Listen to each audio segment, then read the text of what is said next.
kung para sa imo, para gina sa imo. Hi, Charles here. Good morning. It's Friday na gali, no?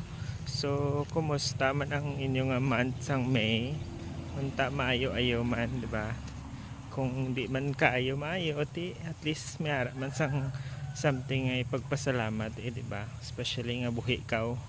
So, unta kung ano mga blessing nga gindawat mo, magpasalamat man ta sa Ginoo.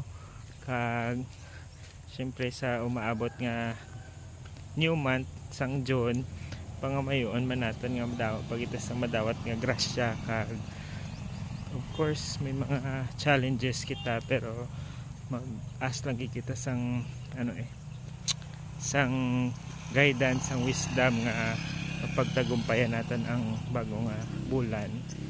Habang may ara pa ta sang duha ka adlaw technically, so magnilay-nilay kita kung ano ang aton nga mga plano for the next month, and ipag-pray natin yan.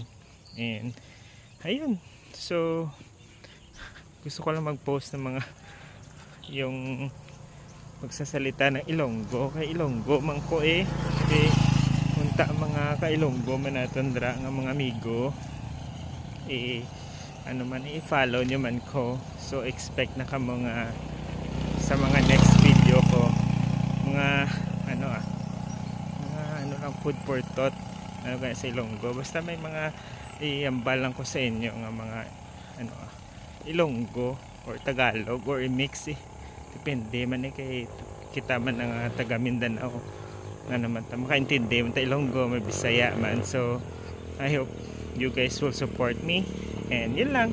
Good luck and God bless sa inyo.